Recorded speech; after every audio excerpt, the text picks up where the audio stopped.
మీ మోకాల నొప్పులకు ఎటువంటి సర్జరీ లేకుండా ఎపియాన్ పెయిన్ క్లినిక్ అందిస్తున్న అత్యాధునిక చికిత్స. డాక్టర్ గారు నమస్తే అండి. నమస్తే అండి. అంటే జనరల్గా కూడా మనం నడుస్తాము, నడకలో ఒక్కొక్కసారి తేడా వస్తుంది. ఏది నార్మల్ ఏది అబ్నార్మల్, అది ఏమైనా ఇండికేట్ చేస్తుందా మనకు అనారోగ్య సమస్య ఉందని? పెద్ద ప్రాబ్లమా? డాక్టర్ దగ్గరికి వెళ్ళాల్సిన అవసరం ఉంటుందా? సరే, డాక్టర్ దగ్గరికి వెళ్ళాల్సిన అవసరం అనేది తర్వాత మాట, కానీ నడక వల్ల తీరు తెన్ను చూసి దాన్ని బట్టి చాలా వరకు దానికి ఏదైనా ఇబ్బందులు ఉన్నాయని గుర్తించే అవకాశం ఉంది. ఇప్పుడు కాలు ఎవరో కుడుతూ ఉన్నారనుకోండి, దాని అర్థం ఏంటి? ఏదో నొప్పి ఉంది ఆ కాళ్ళలో. భగవంతుడు రెండు కాళ్ళు ఇచ్చాడు, కుడికాలే కానీ బాగుండి ఎడంకాలు కానీ కుడుతూ ఉన్నాడు, నొప్పి ఉంది అనుకోండి, ఆ కాళ్ళు ఏదో తేడా ఉంది. దానిలో ఆంగ్లంలో ఏమంటే యాంటైజెసిక్ గెయిట్ అంటారు. అంటే గెయిట్ అంటే మనం నడిచే తీరు తెన్ను నడక విధానం. ఎవరో ఒక మహాకవి ఏం రాశాడంటే, నడక ఆలోచనకి ఆరోగ్యానికి మంచి మార్గం అంట. అంటే నడుస్తున్నప్పుడు మంచి ఆలోచనలు కూడా వస్తుంటాయి. నడిచే విధానం అది. అదే కాకుండా ఇప్పుడు ఈ నడక అన్నది ఏమిటంటే నరాలు, కండరాలు, బోన్స్, అదే కాకుండా కార్డియో రెస్పిరేటరీ, వీటన్నిటికీ కూడా అనుసంధానం ఉండేటువంటి ఒక పద్ధతి, క్రమ పద్ధతి నడుస్తుంటే దాని ఇంపార్టెన్స్ మనకు తెలియదు. అసలు ఏం చెప్తారంటే, ఒక క్లినిక్ లోపలికి, మా హాస్పిటల్ లోపలికి ఒక వ్యక్తి నడుచుకొని వచ్చిన పద్ధతిని బట్టి మనకున్న అనుభవంతో చాలా వరకు మనం చెప్పగలం ఏంటి ప్రాబ్లం ఉందనుకోండి, చెప్పగలగాలి. అయితే ఇప్పుడు ఏమిటంటే ఈ సిటీ స్కాన్లు, ఎంఆర్ఐలు ఇవన్నీ వచ్చిన తర్వాత ఏమిటంటే పేషెంట్ని చూసేటువంటి పర్సంటేజ్ కొంచెం తక్కువైపోయింది. అది సరే, మారుతున్న పరిస్థితులకు అనుగుణంగా చేస్తున్నారు. కానీ అసలు నిజానికి ఏమిటంటే లోపలికి, క్లినిక్ లోపలికి, అంటే రూమ్ లోపలికి, ఛాంబర్ లోపలికి పేషెంట్ వచ్చినప్పుడు నడుచుకునే విధానం బట్టి ఇంకొక మాట చెప్పాను నేను. కొంచెం కుంటుతూ వచ్చాడు అనుకోండి, ఏదో నొప్పి ఉంది, నొప్పి ఉండడం వల్ల ఆ కాళ్ళ మీద బరువు తీసుకోకుండా రెండో కాళ్ళ మీద నడుస్తున్నాడు, తెలిసిపోతుంది. స్లోగా నడుస్తున్నాడు, చూడగానే తెలుస్తుంది ఏదో గేట్ నెమ్మదిగా అయిపోయాడు కదా మీ ఆయన అని అడుగుతాను. అంటే ఏమిటంటే ఏదైనా పార్కిన్సన్ వ్యాధిలాగా. అదే కాకుండా కాలు ఈడుస్తూ, కాలు ఈ భూమిని క్లియర్ చేయడానికి ఏదో కష్టపడుతూ ఉన్నాడు. అంటే ఈ మధ్య కాలంలో ఏదైనా పెరాల్సి వచ్చి ఒక చెయ్యి అసలు కదలట్లేదు. అదే కాకుండా కాలు ఇలా ఎత్తి వేయలేకపోతున్నాడు. అంటే ఏమిటి? అక్కడ ఏదైతే నరం, అది ఫుడ్ డ్రాప్ అంటాం. అంటే ఒక్క వ్యక్తిని చూడగానే ఇన్ని విషయాలు మనకు తెలుస్తున్నాయి. దీనిలో రెండు భాగాలు ఉంటాయి. ఒకటి స్టాన్స్ ఫేజ్, అంటే ఏమిటి? మనం అడుగు వేస్తున్నాం అనుకోండి, భూమి మీద ఉండే టైం 60%. ఆ తర్వాత స్వింగ్ ఫేజ్, అంటే దాన్ని మనం కాళ్ళు ముందుకు వేసి వెళ్తాం కదా. ఈ రెండు ఫేజ్లు ఉంటాయి. ఈ నడక తాలూకా ఈ ఇంపార్టెన్స్ మనం తెలుసుకుంటే, ఒక వ్యక్తి తాలూకా స్టెబిలిటీకి, నడిచే విధానానికి బట్టి, తర్వాత ఎఫిషియన్సీ, నడక తాలూకా ఎఫిషియన్సీ, అలసిపోకుండా ఉండేదానికి, ఏదైనా జబ్బులు రాకుండా ఉండడానికి, ఆరోగ్యంగా హెల్త్ మానిటరింగ్. ఈ మధ్యకాలంలో అసలు కొన్ని పెద్ద ల్యాబుల్లో వేరబుల్ యూజర్స్ వచ్చాయి. ఏదైతే చూడండి పల్స్ కోసం, దీనికోసం ఏదైతే చేతికైతే వాచ్ లాగా, బ్యాండ్ లాగా కడుతున్నారో, నడుము కానీ కాళ్ళకు కానీ ఒక వేరబుల్, డిస్పోజబుల్ వేరబుల్ వచ్చాయి. దానివల్ల ఏంటంటే నడిచే పద్ధతి, నడిచేలో తేడా ఏమైనా ఉందా, ఇవి కూడా చెప్పేసినటువంటి ఒక పద్ధతి వచ్చింది. ఇంకా ల్యాబ్స్లో నడితే ఈఎంజీ కానీ ఇలాంటి కొన్ని టెస్టులు అవన్నీ చేసి నడక తాలూకా విధానాల్లో విశ్లేషణ అనేది మొదలైంది. చూశారు కదా.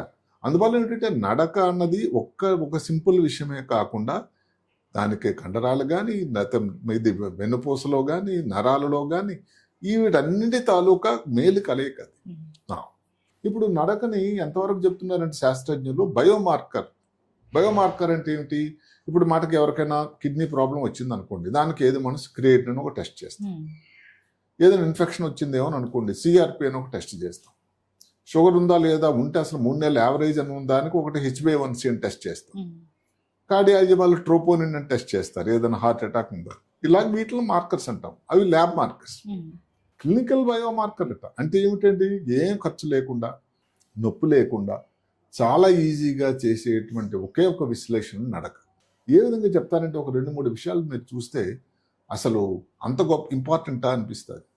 ఒక వ్యక్తి నడకలో స్లో అయిపోయింది అనుకోండి, ముందులాగా అంత యాక్టివ్గా లేడు, అది నడక చూస్తేనే మనకు తేడా అవుతుంది. అంటే ఇది ఏదో డిమెన్షియా రావడానికని ఒక అనుమానం 10 సంవత్సరాలు, అంటే ఒక డికేడ్ ముందే మనకు తెలియచ్చు, 10 ఏళ్ల ముందు తెలుస్తుంది. అంటే ఆ నిశ్చితమైన దృష్టితో చూసే పద్ధతిని బట్టి ఉంటుంది. సరే, నడుస్తున్నాడు, ఈ చేతులు మామూలు నడుస్తూ ఉంటే భగవంతుడు ఇచ్చిన పద్ధతి ఏంటంటే, నడకలో పాటు చేతులు కదులుతూ ఉంటాయి, అసోసియేటెడ్ మూమెంట్స్ అంటారు. ఈ స్వింగ్ లేదనుకోండి చేతుల్లో. అదే కాకుండా ఒకసారి కొంచెం ఇది క్లమ్జీగా, ఒకసారి కొంచెం ముందుకు ఊపుతున్నాడు, ఒకసారి స్లోగా అయిపోతుంది. అంతా చూడగానే ఇదేంటి ఇర్రెగ్యులర్ అనిపిస్తుంది, అది చూసే వాళ్ళకి తెలుస్తుంది. ఇలాంటిదిగా ఉండేటట్టయితే ఒక 7 సంవత్సరాల ముందు పార్కిన్సన్ వ్యాధి అయితే కాదు కదా అని గుర్తుపట్టచ్చు.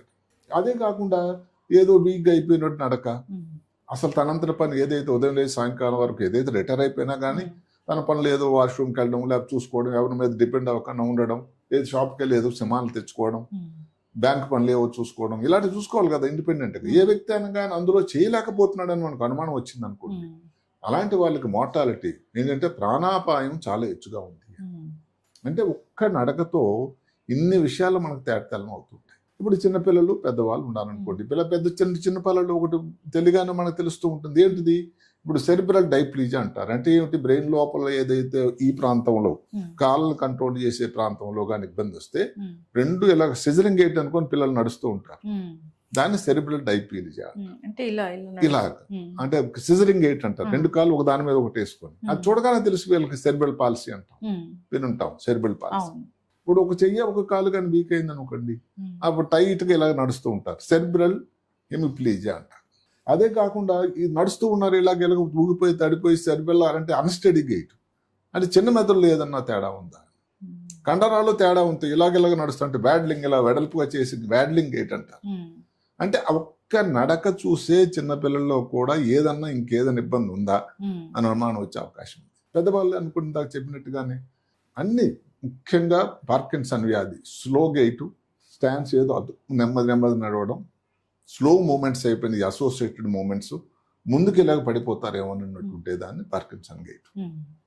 పెరాలసిస్ వచ్చినట్టయితే పెరాలసిస్ వల్ల ఏదైతే కుడి పక్కన అయితే కుడి పక్కన, ఎడం పక్కన అయితే ఎడం పక్క, కాలు చేయి వీక్ అయిపోయి టైట్గా అయిపోయి ఆ కాలు క్లియర్ చేయలేకపోవడం దాన్ని పెరాలసిస్ అంటే ఏదైతే స్ట్రోక్ గేట్ వచ్చిన తర్వాత.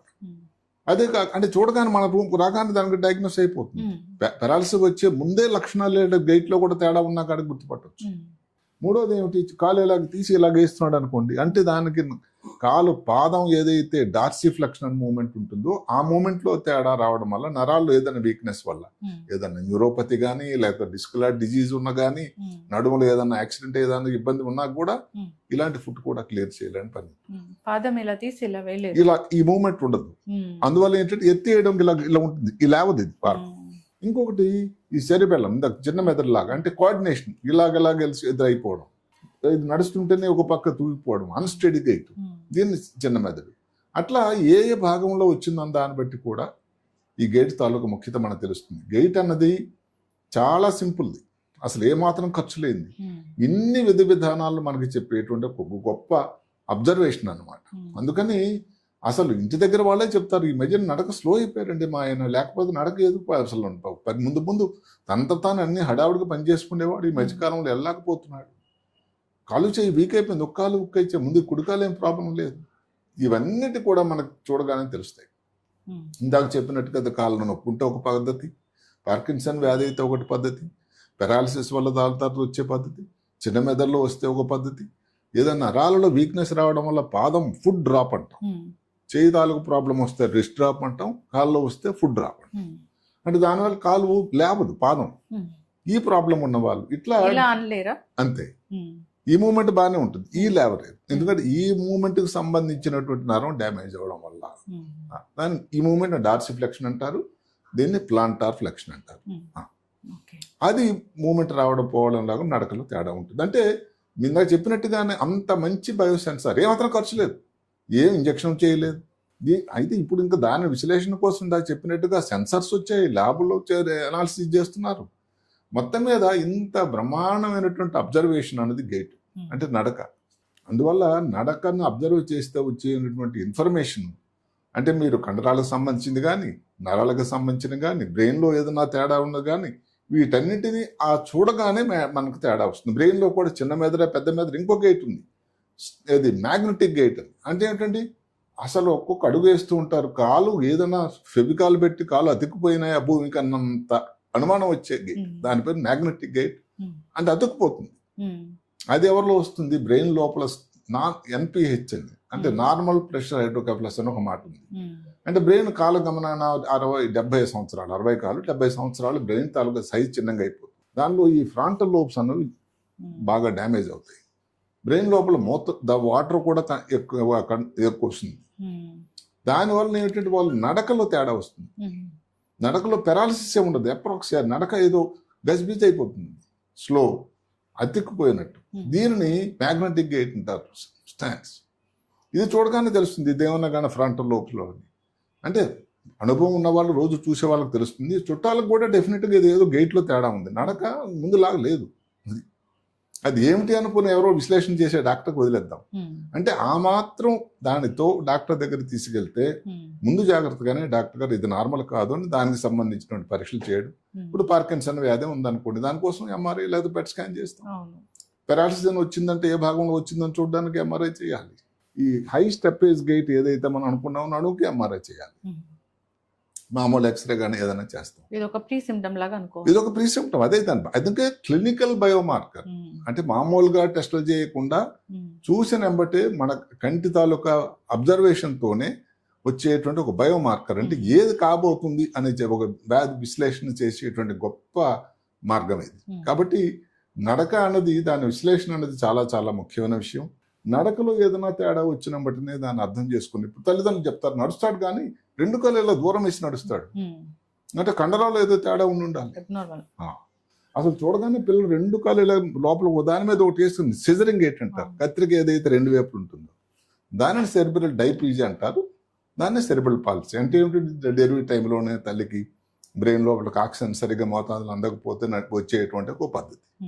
సరే చిన్న మెదడు అయితే మనం చెప్పేకున్నాం. అట్లా ఆ నడిచే పద్ధతిని బట్టి ఏ గేటు, ఏ మార్పు, ఏ నడకలో తేడా ఉంది అని. అందుకనే నడక అన్నది ఏంటంటే మనం వాడేటువంటి మన విధి పద్ధతి, తీరు, ఆ గమనం, వీటన్నిటిని గురించి చెప్పేది ఎందుకంటే అవేర్నెస్ ఉండాలి. డాక్టర్ గారు చాలా చక్కగా చెప్పారు.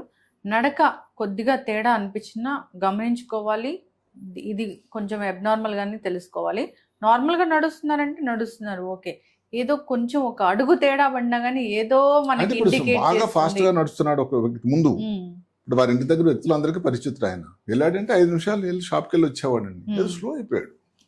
వెళ్తున్నాడు కానీ చేతులు ఏదో ముందులా కదలకలేదు. ఎందుకంటే అసోసియేట్ మూమెంట్స్ అంటాం. నార్మల్గా అందరికి కూడా భాగ్యవంతుడైనా పేదవాడైనా నడుస్తున్నప్పుడు కాలేలాగా కలుస్తున్నప్పుడు చేతుల్లో కూడా ఈ కాళ్ళకి అనుగుణంగా చేతులు కూడా కదులుతూ ఉంటాయి తెలియకుండానే. అసోసియేట్ మూమెంట్స్ అంటారు. అవి కానీ స్లో అయిపోయాను అనుకోండి. అదే కాకుండా ఒకసారి ముందుకెళ్ళడం, ఒకసారి గజిబిజిగా అయింది అనుకోండి, ఇదేదో కొంచెం తేడా ఉంది అని.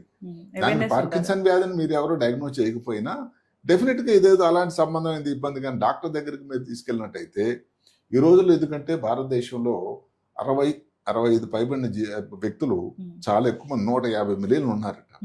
అంటే ముందు భారతదేశం జనాభా కూడా తల నెరిసిపోయిన జనాభా ఎక్కువ కాబోతుంది. తల నెరిసిపోయిన జనాభా అంటే తెల్లగైపోయింది, జుట్టు తెల్లగైపోయింది అంటే 60-65 సంవత్సరాలు లైఫ్ స్పాన్ పెరుగుతుంది. లైఫ్ స్పాన్ పెరుగుతుంది. అలాంటప్పుడు ఏంటంటే వాళ్ళకి సంబంధించిన ఈ వ్యాధులు, ఇబ్బందులు మీద దృష్టి పెట్టాలి. అందులో ఒక ముఖ్యమైన అంశం ఏంటంటే గేట్. ఇప్పుడు అదే కాకుండా ఇప్పుడు ఎవరికి ఇంకొక చెప్తారు శాస్త్రవేత్తలు, మనం అన్ని నెగ్లెక్ట్ చేస్తుంటాం. ఎవరికన్నా కానీ డయాబెటిక్ ఫుడ్ వచ్చింది అంటే డయాబెటీస్ వ్యాధి చాలా వ్యాప్తి చెందింది, కాళ్ళలో పుండు వచ్చింది, దానికి వైద్యం చేయించుకోకుండా ఉండిపోతే లైఫ్ ఎక్స్పెక్టెన్సీ అంటే దగ్గర 10 నుంచి 15 సంవత్సరాలు తగ్గిపోతుంది. నమ్ముతారా? అలా వ్యాధి అలాగ ఎక్స్టెండ్ అయిపోయి కాలు తీసేస్తారు. అదే కాకుండా ఇన్ఫెక్షన్ వెళ్తూ ఉంటుంది. ఇప్పుడు నీ జాయింట్ అనుకోండి, నీ జాయింట్ ట్రాన్స్ప్లాంట్ ఈ మధ్యకాలంలో ఎంత జరుగుతున్నాయి, టోటల్ నీ ట్రాన్స్ప్లాంట్ రీప్లేస్మెంట్ అని. అది కానీ చేయించుకుంటే 4 సంవత్సరాలు ఎక్కువ లైఫ్ ఎక్స్పెక్టెన్సీ పెరుగుతుంది. చేయించుకుంటే ఎక్కువ పెరుగుతుంది అంటే లేకపోతే కదలకు ఉండదు కదండి. అలాగే ఒక దగ్గర కూర్చుంటుకోవడం ముద్దపప్పులా, ఒక దగ్గర ఉండేసరికి కాళ్ళు ఇవన్నీ వాపులు రావడం, దాంట్లో ఏదైనా రక్తనాళాలు బ్లాక్ అయిపోవడం. మొబిలిటీ ఉంటే మంచిది. అందుకు ఇంత ఇంపార్టెన్స్ ఉంది మొబిలిటీ కోసం. చక్కగా చెప్పారు డాక్టర్, చాలా చక్కటి ఇన్ఫర్మేషన్. నడక నార్మల్ గా ఉంటే నార్మల్ గా ఉన్నట్లే, కొంచెం తేడా ఉన్నా, ఏ మాత్రం తేడా వచ్చినా పిల్లల్లో గానీ పెద్దవాళ్ళలో గానీ మనం అబ్జర్వ్ చేసుకోవాలి. ఎలా నడుస్తున్నాము, ఇప్పుడు ఏమైనా తేడా వచ్చిందా అంటే మనము డయాగ్నోస్ చేసుకొని ఏదో చాట్ జీపీటీలో గూగుల్లో అవసరం లేదు. ఒక డాక్టర్ దగ్గరికి వెళ్తే అసలు ఏం తేడా ఏంటి, అసలు మా టీచర్ చెప్పినట్టుగానే వాళ్ళు అబ్జర్వేషన్ చేసే మేము మామూలుగా అక్కడ శాస్త్రం చదువుకున్నప్పుడు రోజుల్లో 82 ఆ ప్రాంతంలో ఫస్ట్ మేము ఎవరితో మాట్లాడేమన్నది రాయాలి. Informant wife. ఇప్పుడు అంటే ఏంటి, ఎవరు మనకు హిస్టరీ అంటాం, హిస్టరీ ఇచ్చేది ఎవరు, ఇప్పుడు మటుకు ఆ వ్యక్తితో కొడుకు లేడండి, ఎక్కడో దూరం ఉద్యోగం చేసుకుంటున్నాడు. అతనికి ఏం జరుగుతున్నదో, ఎప్పటి నుంచి మార్పు వచ్చిందో ఆయన ఏం చెప్పగలటండి? అవును. కాదు. కాబట్టి ఆ హస్బెండ్కి ఇబ్బంది, భర్తకు వస్తే ప్రాబ్లం భార్య చెప్పగలిగినంత బాగా ఎవరూ చెప్పలేరు. భార్యకి ప్రాబ్లం వస్తే భర్త. ముందు మాదిరి లేదండి, ఆయనలో అమ్మాయిలో ఏదో వంటింట్లో మర్చిపోతుంది. అలాగే ఇన్ఫర్మేషన్ ఇచ్చిన దాన్ని బట్టి, హిస్టరీని బట్టే చాలా వరకు డయాగ్నోస్ చేయాలని చెప్పేవాళ్ళు. 70% డయాగ్నోస్ చేయాలి, టెస్టులను బట్టి కాదు. అంతే. టెస్టులు అనేది కొంతవరకు యాడ్ చేస్తూ ఉంటాయి. టెస్టుల తాలూకా ముఖ్యతలు ఏదైనా తీసిపడేయడం కాదు. ఇప్పుడు ఈ రోజుల్లో ఏంటంటే టెస్టుల మీదే మొదటిసారిగా ముఖ్యంగా ఆధారపడే రోజులు వచ్చి, ఈ పేషెంట్లతో మాట్లాడడం, చూడడం, ఆ విధి విధానాలను గమనించడం అనేది కొంచెం మరుగు పడిపోతూ ఉంది. పెళ్లి ఎక్స్పీరియన్స్ డాక్టర్ అయితే నిజంగా నేను మాట్లాడుతుంటేనే వాళ్ళకి తెలిసిపోతుంది అవును. అసలు ఏంటి అనేది. అవును. Yes. అందువల్ల అది అబ్జర్వేషన్ అనేది ఒక చాలా ముఖ్యం. ఒకవేళ ముందు ఇది లేకపోయినా ఇప్పుడు ఏదైతే ఫాస్ట్ అని వచ్చింది, ఏది ఎవరికైనా పారాలిసిస్ వచ్చిందంటే ముఖంలో కానీ ఏదైనా తేడా, మూతి వంకర అయినా కానీ, చెయ్యి వీక్ అయిపోయినా కానీ, మాటలో తేడా వచ్చినట్టు, ఇలాగే ఈ నడకలో చాలా తేడా వచ్చిందంటే మీరు డెఫినెట్గా ఆ సింపుల్ అబ్జర్వేషన్ మేము చెప్పిన ఆ 4-5 పద్ధతులు కానీ ఆలోచిస్తే, ముందు మాదిరి లేడని మీరు డాక్టర్కి చెప్పగలిగితే ఒక పెద్ద డయాగ్నోస్ మీరే చేసినట్టు అవుతుంది. చక్కటి ఇన్ఫర్మేషన్ డాక్టర్ గారు. నడకకి బ్రెయిన్ కి సంబంధం ఉందా? నడకలో తేడా వస్తే ఏదైనా అనారోగ్య సమస్య, స్పైనల్ కార్డు కానీ, నరాలు కానీ, ఎక్కడన్నా ప్రాబ్లం వస్తుంది, కండరాలు కానీ. అవును, నడకలో తేడా వస్తే ఏదైనా అనారోగ్య సమస్యను ఇండికేట్ చేస్తుందా అంటే చేస్తుంది. తప్పకుండా. జనరల్ గా అందరికి అవేర్నెస్ ఉండాలి దీని గురించి. ఇంకా మాట పెట్టుకుంటే దీనిని క్లినికల్ బయోమార్కర్, అంటే ఏమాత్రం ఖర్చు లేకుండా మీరే డాక్టరే తొందరగా అబ్జర్వ్ చేసి, ఏదైతే బ్లడ్ టెస్ట్లు మామూలుగా కోవిడ్ టైంలో ఏదో చేసాం, ఒకటి డీడైమర్ లాగా, లేకపోతే జ్వరం ఏదో వచ్చినట్టు సిఆర్పి చేస్తాం, లేకపోతే కిడ్నీ ప్రాబ్లం అంటే క్రియేటిన్ అని, షుగర్ ఎక్కువ ప్రాబ్లం 3 నెలల నుంచి యావరేజ్ అంటే HbA1c లాగే నడక అలాంటి గొప్ప అబ్జర్వేటర్. చక్కటి ఇన్ఫర్మేషన్ డాక్టర్ గారు. అందరు గమనించుకోవాలి, అవేర్నెస్ ఉండాలి. కొంచెం తేడా కనిపించిన డాక్టర్ సంప్రదిస్తే మంచిది. తప్పకుండా. చాలా చక్కటి ఇన్ఫర్మేషన్ ఫాలో అవ్వాలి. ధన్యవాదాలు. నమస్కారం.